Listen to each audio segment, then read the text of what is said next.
अस्सलामु अलैकुम रहमतुल्लाहि व बरकातुहू। मैं हूँ आपका दोस्त ज़ीशान उमर। आज हमारा जो एजुकेशन का क्विज़ नंबर 8 है और एजुकेशनल फ़िलासफ़ी का कंप्लीट क्विज़ है और एक ही क्विज़ है, ठीक है।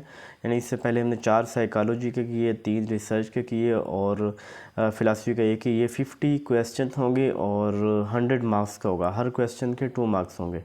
जिन लोगों ने अटैम्प्ट किया है वो अपने देख लेंगे कि उनकी जो मिस्टेक्स आई हैं वो अपने कंसेप्ट क्लियर कर लेंगे। और वो लोग जिन्होंने जो है वो क्विज़ अटैम्प्ट नहीं किया तो वो यहाँ अपने नंबर लिखते जाएं साथ ही कि आपका नज़र में आपके इसमें 50 में से कितने जो हैं आप ठीक करने जा रहे थे। तो सबसे पहले आपने ईमेल एड्रेस देना है। ईमेल एड्रेस देने के बाद पहला क्वेश्चन हमारा है, अकॉर्डिंग टू प्लाटो जो है उसके नज़दीक कौन सी बात ठीक है? Ideas are real. क्या जो आइडियाज़ हैं वो रियल हैं, यानी हकीकत रखते हैं जो आइडियाज़ होते हैं? Ideas are not reality. जो आइडियाज़ हैं ये रियलिटी नहीं है। Ideas depends upon reality. Ideas जो हैं वो रियलिटी के ऊपर डिपेंड करते हैं। Without reality ideas are nothing. कि रियलिटी के बगैर आइडियाज़ कुछ भी नहीं है। प्लाटो क्या कहता था? प्लाटो जो कहता था ना, वो आइडियाज़ जो इंडिपेंडेंट कहता था, आइडियाज़ को अलग एक हकीकत समझता था। आइडियाज़ को हकीकत के साथ कोई ताल्लुक़ नहीं था। आइडियाज़ बज़ात खुद एक हकीकत थे आइडिया उसके प्लेटो के नज़दीक। तो यहाँ पे जो पहला ऑप्शन है आइडियाज़ आर रियल, ये इसका करेक्ट आंसर होगा। नेक्स्ट है, एक्लेक्टिसिज्म मीन बोरोइंग बिलीफ फ्रॉम। एक्लेक्ट कहते हैं कि जब मुख्तलिफ़ फ़िलासफ़ी से आप लेसन लेके कोई एक फ़िलासफ़ी बनाते हैं, यानी जैसे एज ए मुस्लिम अगर हम देखें कि ये 8 फ़िलासफ़िकल स्कूल ऑफ थाट जो है, आइडियलिज़म, रियलिज़म, पैनलिज़म, नेचुरलिज़म, एग्जिस्टेंशलिज़म, रिकन्स्ट्रक्शनिज़म, प्रॉग्मेटिज़म, प्रोग्रेसिविज़म, ये सारे जो हैं बेसिकली ये हम एज ए मुस्लिम किसी एक को सपोर्ट दें। कुछ खुदा को नहीं मानते, कुछ जो हकीकत को नहीं मानते, कुछ जो है वो इमेजिनेशन को नहीं मानते। तो हमें बैलेंस अप्रोच के लिए हम एक कहते हैं या तो इस्लामिक फ़िलासफ़ी की बात है इक्लेक्टिसिज्म, के हर फ़िलासफ़ी में से जो अच्छा है, जो सूटेबल है, उसको हम ले लेते हैं।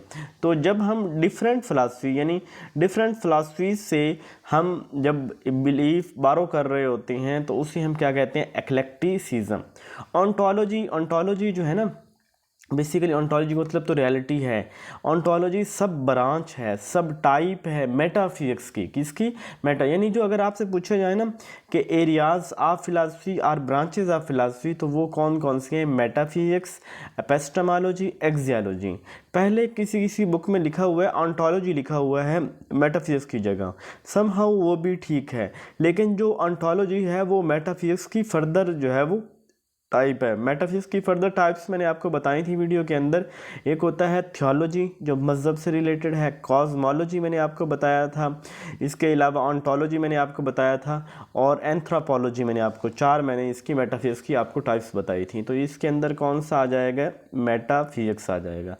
There are how many modes of philosophy. Philosophy के कितने मोड्स हैं? ये ब्रांचेज हैं, इनको मोड्स भी कहते हैं, ठीक है। तो ये 3 मोड हैं इसके। विच वन इज़ सॉरी, जो हमारे मोड्स हैं ये आएंगे दूसरे। जो हमारे स्टाइल्स हैं, स्टाइल नहीं बोलते, जो स्पेकुलेटिव, और इसके अलावा कौन सा था? Perspective and analytical. तो 3 जो हमारे स्टाइल थे उनको मोड्स बोलते हैं, ठीक है। Which one is educational philosophy. मैंने आपको एजुकेशनल फ़िलासफ़ीज़ बताई थी। तो एजुकेशनल फ़िलासफ़ी हमारे पास कौन सी थी? पैनलिज़म, एसेंशियलिज़म, प्रोग्रेसिविज़म। तो ये मैंने आपको बताई थी कि ये हमारे पास एजुकेशनल फ़िलासफ़ी हैं। तो ये एसेंशियलिज़म जो है यहाँ पे एजुकेशनल फ़िलासफ़ी है। पर्सपेक्टिव फ़िलासफ़ी, पर्सपेक्टिव जो कहता है, कहते हैं ना यार आपका पर्सपेक्टिव क्या है? तो जो पर्सपेक्टिव राइट एंड रॉन्ग भी हो सकते हैं, आपकी इसके मतलब राय क्या है? तो पर्सपेक्टिव कहते हैं राइट एंड रॉन्ग को कहते हैं, ठीक है। नेचरलिज्म रेस्ट ऑन द। नेचरलिज्म कौन था बानी? नेचरलिज्म का जो फाउंडर है वो रोसू है। फिर पिस्टोलोजी ने भी इसके ऊपर काम किया। Knowledge come through reasoning. Knowledge जो है वो रीजनिंग से, तो ये एम्पिरिकल नॉलेज होता है। ये होता है रैशनलिज्म जिसके अंदर हम लॉजिक देते हैं, रीज़न देते हैं, वो रैशनलिज्म होता है। एम्पेरिकल वो होता है कि जहाँ हम जो नॉलेज हम सेंसेस के जरिए, तजर्बे के ज़रिए हासिल कर रहे होते हैं उसे एम्पिरिकल कहते हैं। इंट्यूशन जो हमारा अंदर वजदान होता है। अथॉरिटी जो एक ख़ास शख्स जिसके पास किसी चीज़ की अथॉरिटी होती है उससे जो नॉलेज आता है वो अथॉरिटेटिव नॉलेज होता है। तो रैशनलिज्म होगा। नेक्स्ट है, there is need to change the existing corrupt system which philosophy deal with. Current existing जो सिस्टम है ना, इसको चेंज करने की ज़रूरत है। तो ये कौन कहता है? ये कहते हैं रिकन्स्ट्रक्शनिज़म वाले। रिकन्स्ट्रक्शनिज़म वाले जो हैं वो, उनकी इनकलाबी रेवोल्यूशनरी अप्रोच होती है। ये सिस्टम की रिफॉर्म्स की, सिस्टम की चेंज की बात करते हैं, तो ये ओल्ड सिस्टम को पसंद नहीं करते। रिकन्स्ट्रक्शनिज़म होगा। Which philosophy deals with essential knowledge and skill. Essentialism वाले जो है ना, वो एसेंशियल नॉलेज, वो नॉलेज जो ज़रूरी है, जो पास्ट को नहीं देखते, ये प्रेजेंट और फ्यूचर के जो नॉलेज ज़रूरी है वो एसेंशियलिज्म वाले हैं, तो एसेंशियलिज्म कहेंगे। Philosophy that make man responsible for his doing. कौन सी फिलासफी है जो कहती है कि इंसान अपने हर काम का जिम्मेदार है? तो वो कहते हैं एग्जिस्टेंशियलिज्म वाले। एग्जिस्टेंशियलिज्म पहले तो आज़ादी देते हैं कि man is the groom of the world. इंसान कायनात का दूल्हा है और हर चीज़ इंसान के लिए बनाई गई है। इंसान is free to choose anything. इंसान आज़ाद है किसी भी तरह की चॉइस के हवाले से। अब सब कुछ फिर वो कहता है जो इंसान चूज़ करेगा, what ever the man choose he will be responsible for his doing. वो अपनी तमाम जो उसकी चीज़ें, जो उसने इख्तियारात को इस्तेमाल किया होगा, जो उसने रिस्पॉन्सिबिलिटी ली होगी, वो फ्यूचर उसका रिस्पॉन्सिबल होगा। ठीक है, एग्जिस्टेंशियलिज्म वाले कहते हैं the school should have a democratic values which philosophy set that. तो अब यहाँ पे मैं आपको वैसे बताऊँ, आप कहेंगे कि सर ये प्रैग्मैटिज्म या प्रोग्रेसिविज्म। देखिए, जो प्रैग्मैटिज्म होते हैं ना, ये प्रैक्टिकल की बात करते हैं। हर चीज़ वही नॉलेज ठीक है जिसका एक्सपीरियंस किया जा सके। विदाउट एक्सपीरियंस कोई नॉलेज ठीक नहीं है। प्रोग्रेसिविज्म वाले वही बात को फॉलो करते हैं, प्रोग्रेसिव, लेकिन ये एजुकेशनल फिलासफी है, ये एजुकेशन के अंदर उन्हीं चीज़ों को देख रही होती है। तो जब स्कूल की बात आ गई तो एजुकेशन के साथ ताल्लुक़ है, तो हम डायरेक्टली प्रोग्रेसिविज्म की तरफ चले जाएंगे। The best definition of education. Education की सबसे अच्छी डेफिनेशन कौन सी है? Preparation for life, acquiring knowledge, learner या growth resulting from experience.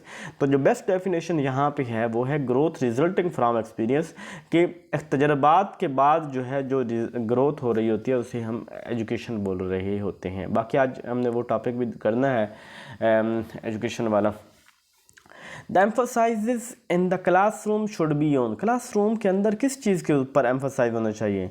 Need of the whole class, तमाम बच्चों की जो ज़रूरत है उसको। The need of individual child, जो एक बच्चा, हर इनफरादी बच्चे के ऊपर तवज्जो होनी चाहिए। द टीचिंग मेथड, तो जो इंडिविजुअल की बात आ गई ना, हर बच्चे को, हर होल क्लास की ज़रूरियात सेम नहीं है। पूरी क्लास एक चीज़ नहीं चाहती, हर बच्चा मुनफरिद है। Every child is unique. हर बच्चे की जो है वो डिज़ायर्स मुख्तलिफ हैं, उसकी ख्वाहिशात मुख्तलिफ हैं। तो इंडिविजुअल चाइल्ड की बात करेंगे।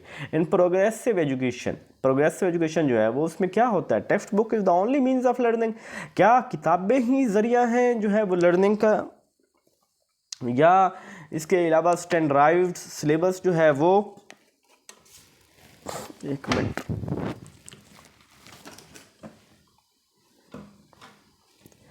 या स्टैंडर्ड जो सिलेबस है वो, या the nature of learning is social, कि जो बच्चों की लर्निंग की नेचर है वो सोशल होनी चाहिए, या ऑल ऑफ दीज। तो यहाँ पे देखें, जो इनके नज़दीक जो है वो the nature of learning is social, के बच्चे एक दूसरे से सीखते हैं, लर्निंग की नेचर सोशल होनी चाहिए।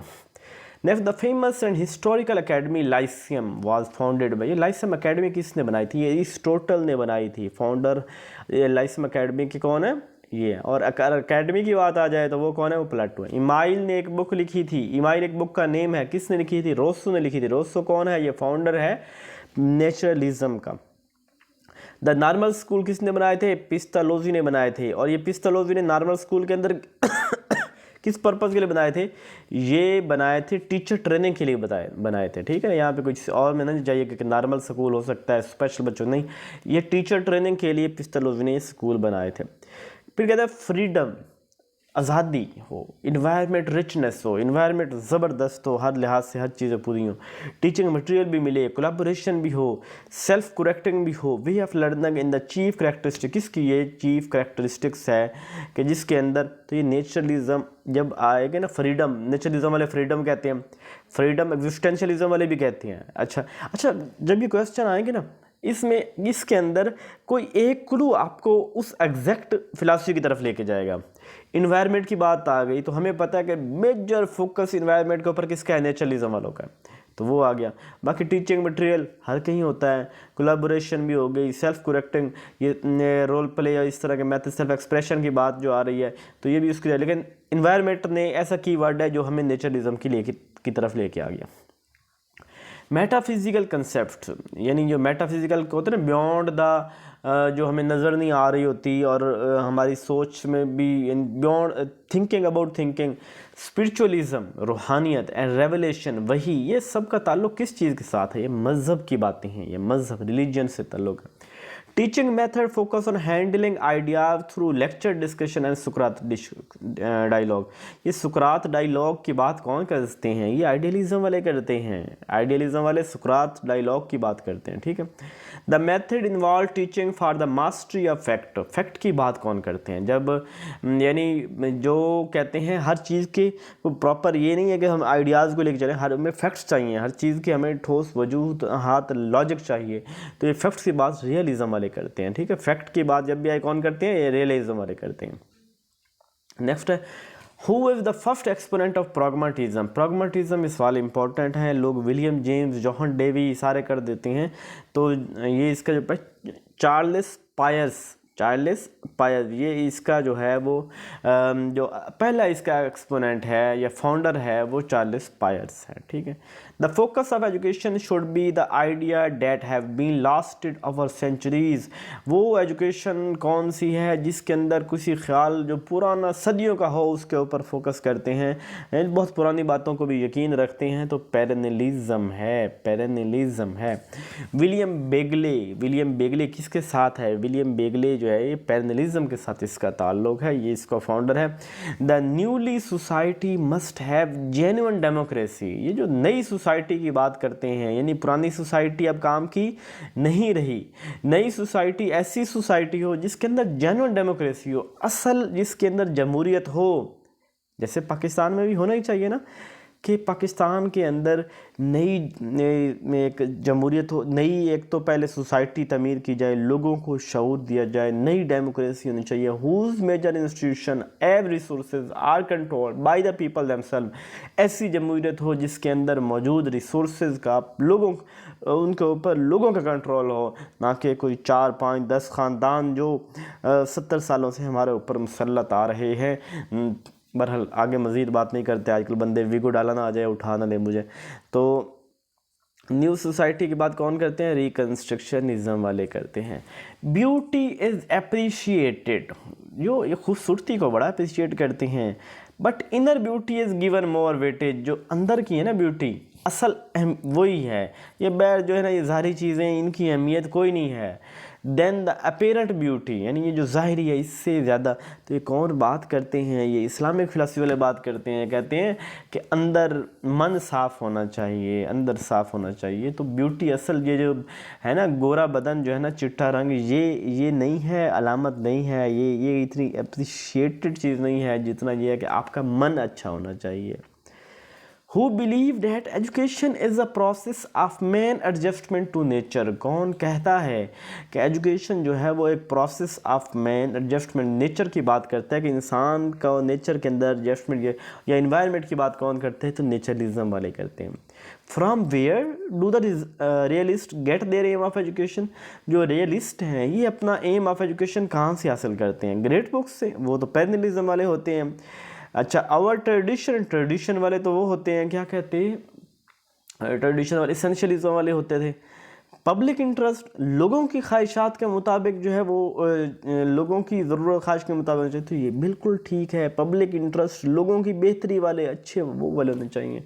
चर्च कहाँ से आ गया जी, यहाँ पे चर्च नहीं होना चाहिए। Next, according to which school of philosophy of education anything that impedes कहते हैं रुकावट एजुकेशन को तैयार करने के लिए आपकी बेहतर इंग्लिश का होना बहुत ज़रूरी है। इंग्लिश अच्छी होगी तो आप क्वेश्चन को समझ सकेंगे। अगर यही बातें उर्दू में बताई जाएँ तो आप एग्जैक्ट फौरी उसी आंसर के ऊपर पहुंच जाएंगे, क्योंकि ये तो रोज़मर्रा की चीज़ें हैं, एजुकेशन है बहुत आसान सब्जेक्ट है। लेकिन चूँकि जब हमें इंग्लिश के ऊपर, हमें वर्ड्स के ऊपर एक्सपर्टीज़ नहीं होती तो हम भूल जाते हैं। तो क्या चीज़ है, यानी विच स्कूल ऑफ फिलासफी और एजुकेशन वो that impedes child free choice of activities stand condemned, कि जो बच्चों को फ्री आज़ादी देते हैं ना, ये उसको कंडेम्ड करते हैं, नहीं बच्चों को फ्री आज़ादी नहीं होनी चाहिए। तो ये कौन है जी? आइडियलिज्म वाले कहते हैं कोई आज़ादी नहीं होनी चाहिए, प्रैग्मैटिज्म वाले छोड़ दो फ्री, नेचरलिज्म वाले छोड़ दो फ्री, ये आइडियलिज्म वाले हो जाएंगे। Human institution are one mass a fully and contradiction, जो इंसान है ना, इंसानों के जो बनाए हुए इदारे हैं ना, ये पागल है, बेवकूफ़ लोगों का और तजादात से भरे हुए हैं। ये कौन कहता है? ये वही कहेगा ना जो बहुत आज़ादी वाली बातें करता है, तो रोसू कहेगा। वो कहता था कि ये क्या यार, स्कूलों के अंदर तुम लोगों ने ना जो पागल से बिठाए बच्चों को रट्टा लगवाते हो, सारा दिन पढ़ाते हो, बच्चों को बाहर निकालो, फील्ड ट्रिप करवाओ, घुमाओ फिराओ उनको नेगेटिव एजुकेशन दो, उनको वॉन्डरिंग करने दो, बच्चा खुद सीखेगा। और जब वो खुद सीखेगा, जो धक्के खाएगा, वो कभी इसको भूलेंगे नहीं। ये रट्टू तोता ना बनाओ बच्चों को। नेक्स्ट है the objectives of education according to idealism. इनकी आइडियलिज्म के ऑब्जेक्टिव क्या है? सेल्फ एक्सप्रेशन नहीं, वो बात करते हैं सेल्फ एक्सप्रेशन की। नेचरलिज्म वाले बात करते हैं सेल्फ रियलाइजेशन। जी बिल्कुल, सेल्फ रियलाइजेशन वाले जो हैं वो सेल्फ रियलाइजेशन इसका करेक्ट आंसर होगा, क्योंकि आइडियलिज्म वाले जो हैं वो कहते हैं कि अपनी ज़ात को पहचानना ही असल तालीम है, खुद को पहचानना चाहिए। थर्ड है self expression and self realisation, दोनों कंट्राडिक्शन है, ये नहीं होगा। नेक्स्ट है which school maintain that the main task of the educator is to put the education into a position of develop values for himself।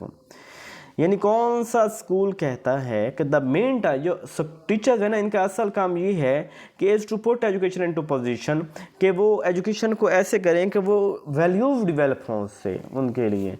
तो अब ये कौन सा बनेगा? अब ये तो थोड़ा सा घुमाने वाला नहीं है। अच्छा हाँ, यहाँ पे थोड़ा सा है ये मुश्किल सा, कि आप अगर यहाँ पे लिखा होता ना वो क्या कहते हैं आइडियलिज्म, तो आप आइडियलिज्म की तरफ चले जाते हैं कि जी वैल्यू की बात करता है। अब वो कहता है जो स्कूल मेंटेन करे वैल्यूज़ को और बच्चों के अंदर वैल्यूज़ को डेवलप करे, उनके अंदर बच्चे काम खुद करेंगे, टीचर्स को फोर्स नहीं करना, बस उनके अंदर वैल्यू डेवलप करनी है, साथ में अच्छे से रहें, खाएं पिएं, खेलें कूदें, पढ़ें। तो ये एग्जिस्टेंशियलिज्म वाले हैं जो कहते हैं कि एक ऐसा एजुकेटर्स का काम है कि वो जो है ना एक पोजीशन डेवलप करें, इन बच्चों को जैसे इंटेलेक्चुअली इन्हें साउंड बनाना है, तो उस तरह एग्जिस्टेंशियलिज्म की तरफ हम जाएंगे। Integration of the learning process, मुख्तलिफ नॉलेज को इकट्ठा कर दो, is the key note of philosophy, ये प्रैग्मैटिज्म वाले कहते हैं। इंटीग्रेशन कहते हैं ना मुख्तलिफ टॉपिक्स को इकट्ठा कर देना, या इस तरह। एनालिटिकल फिलासफी के अंदर हम क्या कर रहे होते हैं? एनालिसिस असेसमेंट कर रहे होते हैं। एसेंशियलिज्म गेट द एम कहाँ से लेते हैं? एसेंशियलिज्म ट्रेडिशन से लेते हैं, सोसाइटी भी कह सकते हैं, पब्लिक इंटरेस्ट भी कह सकते हैं। अब मैं ट्रेडिशन की तरफ जा रहा हूँ, देखते हैं अगर एट द एंड आंसर क्या होता है, लेकिन ज़्यादा को हमें पता है कि ट्रेडिशन मोस्ट इंपॉर्टेंट है। हो सकता है कि पब्लिक इंटरेस्ट की बात हमने की थी कि प्रोग्रेसिविज्म वाले कहते हैं। लेट्स सी, देखते हैं फिर at the end. Life is continuous changing process is the base of education philosophy, life मुसलसल बदल रही है, ये कौन सी फिलासफी कहती है? ये प्रोग्रेसिविज्म वाले कहते हैं। एवरीथिंग इज़ बीइंग चेंज, जमूद नाम है मौत का, वो उसी चीज़ की बका है जो जिंदा है, जो बदल रही है, जो ठहर गया वो रुक गया, वो मर गया। नेक्स्ट एसेंशियलिस्ट स्ट्रेस अपॉन, ये किसकी चीज़ के ऊपर जो है ना वो तवज्जो देते हैं? तो ये मेंटल डिसिप्लिन के ऊपर तवज्जो देते हैं। अब मेंटल डिसिप्लिन कल भी पूछा था किसी ने, क्या होता है मेंटल डिसिप्लिन? ये होता है कि माइंड को ट्रेन करना कि वो rules regulations codes of conduct वगैरह को फॉलो करें, ठीक है। Learning should be directly related to the interest of the child, कौन से ये बच्चे के इंटरेस्ट की बात करते हैं तो रियलिज्म वाले प्रोग्रेसिविज्म वाले करते हैं। Idealism the aim of, idealism के नज़दीक एम ऑफ एजुकेशन क्या है? माइंड एंड सोल, जो ना नज़र आने वाली चीज़, माइंड नज़र नहीं आता, सोचना, और सोल भी रूह भी, ये दोनों चीज़ें किस में आ जाएंगी? आइडियलिज्म वाले आ जाएंगे। The great method of teaching, naturalism वाले का रोल प्ले जो है ना उनका बहुत ज़बरदस्त है कि हर चीज़ का रोल प्ले करवाओ। The mother of all arts किसने कहा था? ये सिसेरियो ने कहा था। सिसेरियो क्लोरेज है मेरे ख्याल। साइंस ऑफ साइंसेज जो है ना वो कॉलोरेज ने दिया था, और सिसेरो जो है ना उसने दिए थे मदर ऑफ ऑल आर्ट्स। मज़ीद कंफर्म करते हैं। The educational philosophy that focuses on individual student need and interest is called. Educational philosophy जो focus on the individual student needs, students की नीड्स और इंटरेस्ट का ख्याल रखती है, तो वो कौन से होंगे? वो अब देखो, प्रैग्मेटिज्म की तरफ भी आप जा सकते हैं, वो भी करते हैं, लेकिन स्कूल की बात आई है, एजुकेशन की बात आई है, तो फिर प्रोग्रेसिविज्म, जनरल बात होती तो प्रैग्मेटिज्म की तरफ जाते हैं। Next, according to philosophy of essentialism education should primary focus on. जो एसेंशियलिज्म के नज़दीक है, एजुकेशन का प्राइमरी फोकस क्या होना चाहिए? Developing critical thinking skill, meeting individual student need, transmitting a core body of knowledge. Core body वो कहते हैं ना, essential skill and knowledge. Core किसे कहते हैं? जो एसेंशियल होता है, जो ज़रूरी नॉलेज होता है, तो उसकी बात करते हैं। Next, according to idealism the ultimate source of knowledge and truth lies in. Ultimate source of knowledge और ट्रूथ किसके ऊपर लाइज करता है? वो ऑब्जर्वेशन एंड किसकी बात? आइडियलिज्म के ऑब्जर्वेशन एम्पिरिकल, तो वो एविडेंस नहीं होगा। पर्सनल एक्सपीरियंस वो भी नहीं होगा। रीज़न एंड इंटेलेक्ट जो है वो इसके अंदर होगा। आइडियाज़ की बात कर रहे होते हैं ना, तो आइडियलिज्म वाले जो है ना वो रीज़न और इंटेलेक्ट की बात कर रहे होंगे, दिमाग से सोचो।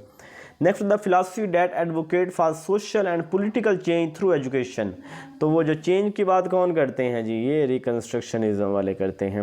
विच educational philosophy emphasise the development of the whole person. मुकम्मल शख्सियत की जो बात करते हैं, इंक्लूडिंग इंटेलेक्चुअल, इमोशनल, मोरल, सभी के साथ। वो हम, ये मेरा ख्याल है हम जाएंगे एसेंशियलिज्म की, जो डेवलप ऑफ, ये कंप्लीट बात करते हैं। इसको एक मिनट देखते हैं। जो होल पर्सन की बात करते हैं, मुकम्मल एक इंसान की मोरल भी हो, उसकी इमोशनल भी हो, इसकी इंक्लूडिंग इंटेलेक्चुअल डेवलपमेंट भी हो, तो इसके अंदर जो है वो थोड़ी सी कंफ्यूजिंग क्वेश्चन है ये मेरे लिए। तो क्योंकि इसके अंदर मोरल की बात, एसेंशियल, इमोशनल, चले हम फिलहाल एसेंशियलिज्म करते हैं, फिर इसको देखते हैं जी। Then the philosophy that believe in the importance of self reflection. अपनी ज़ात की self reflection, authenticity and personal responsibility की बात। रिस्पॉन्सिबिलिटी वाले कौन होते हैं? पहले उनको मर्ज़ी है वो जो चूज़ करें, फिर उसके बाद उसकी रिफ्लेक्शन, अपनी रिस्पॉन्सिबिलिटी उसको ले, ये बात करते हैं एसेंशियलिज्म वाले। According to essentialism education should primary focus. Essentialism के नज़दीक एजुकेशन का प्राइमरी फोकस क्या है? Nurturing personal interest and talents. Personal interest जो है उसको करना, encouraging creative and critical thinking, preparing student for future career, fostering social. ये फ्यूचर करियर के बाद, क्योंकि वो एसेंशियल नॉलेज की बात करते हैं ना, तो एसेंशियल नॉलेज यानी प्रेजेंट और फ्यूचर की बात करते हैं कि फ्यूचर के अंदर बच्चा जो है वो अच्छा होना चाहिए। नेक्स्ट है the educational philosophy that believe in the pursuit of truth, beauty, moral values. ये आइडियलिज्म वाले होंगे जो ट्रुथ की बात, ब्यूटी और मोरल वैल्यूज़ की बात करेंगे। तो चलें जी, इसको जमा करते हैं, देखते हैं कि हमारे कितने क्वेश्चन जो है वो इसके अंदर रॉन्ग हैं। ये अब क्या कहता है? आई थिंक मुझे जो है ना ये थोड़ा सा यहाँ पे करना पड़ेगा इसको। ये पहले मुझे देख तो ले, मेरा बोर्ड तो नहीं हूँ।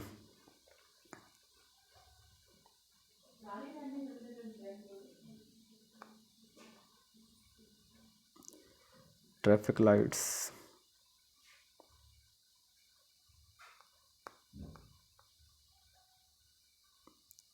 अच्छा sorry, drag in progressive education text book is the only means of learning. The nature of learning is social. ये हमने किया तो था, लेकिन शायद हमारे पास रह गया था। फिर देखते हैं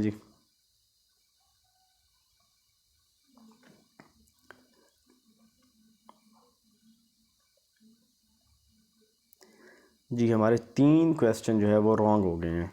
लेट्स सी, देखते हैं जी 3 कौन से रॉन्ग हो गए हैं।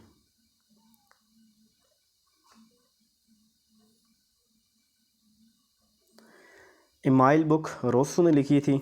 ये अगर मैंने इसको उसका नो करेक्ट आंसर, इसका मतलब है कि इसका जो है ना मैं वो ठीक कर देता हूँ। मैंने वो गूगल फॉर्म के अंदर यानी इसका लिखा ही नहीं था, ठीक है। तो ये मैंने ठीक ही बताया था, इसके बाद तक परेशान नहीं हो। नेक्स्ट हमारे पास कौन सा है जी? कौन सा ये आ गया। Which school of philosophy anything that impedes child freedom, free choice of activities and strength. इसका स्टैंड, अच्छा कंडेम्ड की बात करते हैं, ये तो फ्री चॉइस, ये बिल्कुल इसका नेचुरलिज्म वाले होंगे कि वो हर वो चीज़ जो बच्चे के लिए रुकावट पैदा करते हैं उसकी जो है मुज़ाहमत करते हैं। मैंने सवाल को सही तरह नहीं पढ़ा, यही है, जल्दी के अंदर कभी भी सवाल को नहीं देखिएगा, तो ये जो है इसका नेचुरलिज्म ही होगा। बिल्कुल ठीक है इसका, यानी नेचुरलिज्म होना चाहिए, मेरी गलती है। नेक्स्ट देखते हैं और कौन सा क्वेश्चन रॉन्ग हुआ है हमारा। वही, which educational philosophy emphasise the development of the whole person, मुकम्मल एक शख्स की इंटेलेक्चुअल भी हो, इमोशनल भी हो, मोरल भी हो, तो प्रोग्रेसिविज्म वाले हैं। मुकम्मल ग्रोथ, होल डेवलपमेंट की बात कौन करते हैं, ये प्रोग्रेसिविज्म वाले कहते हैं। ठीक है, ये एक पिछला जो है वो तो ठीक थे, ये वाला जो है क्वेश्चन ये आपको मद्देनज़र रखना चाहिए कि प्रोग्रेसिविज्म होना चाहिए। ठीक है जी, अपना ख्याल रखिएगा, जज़ाकल्लाह जी।